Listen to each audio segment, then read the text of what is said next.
This video covers confidence intervals for proportions, and I'm going to break down confidence intervals into 4 pieces. And so when you're solving this, you should always identify your point estimate for pi within the problem. You need to identify your z-score based on your confidence level, which you can find in your t-table.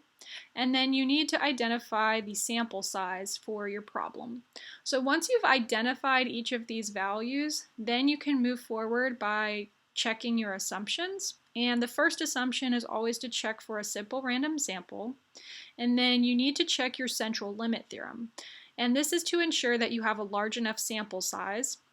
And so you can take your sample size and multiply it by your point estimate, and also take the sample size and multiply it by 1 minus the point estimate. And so long as both of these values are greater than 10, you can move forward in the problem. Once your assumptions are satisfied, you can then plug all of these values into the equation for the confidence interval, which is found on the formula sheet, and you need to solve for a lower and upper bound. And once you've identified your lower and upper bound, you can interpret the problem, and we typically state that we have a % confidence that the parameter of interest is between the lower and upper bound. So let's see this process through a simple example. Let's say of interest is to make inferences about the proportion of all properties sold in Virginia that are within Richmond city limits. The parameter of interest is pi, which is equal to the proportion of all properties sold in Virginia within Richmond city limits.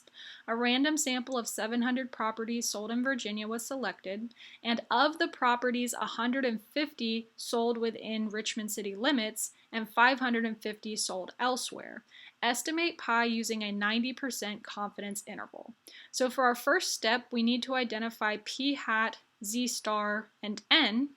And in this case, 150 of the properties were sold within Richmond city limits out of the 700 total properties. So this gives us a p hat of 0.21. We have a 90% confidence interval, which gives us a z star of 1.645. And our total sample size is 700 properties. So based on these values, we can move forward and check our assumptions. First, we see that we took a random sample, so we've satisfied the simple random sample assumption. And secondly, we need to check our central limit theorem, and we can do this by taking our sample size and multiplying it by our p hat. And we also need to take the sample size and multiply it by 1 minus p hat. Both of these values are greater than 10, so our central limit theorem is satisfied. If your assumptions are not satisfied, you cannot move forward, so you would just state that you are unable to proceed.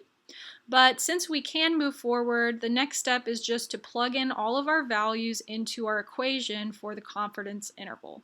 So here you will calculate an upper bound and a lower bound by plugging all of these values in and solving for the proportions.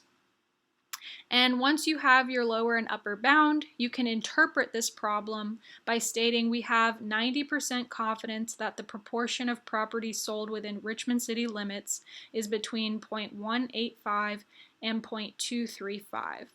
Now, your upper and lower bound may change based on using the calculator function versus solving this by hand, but we're going to see how to use the calculator function in the next video.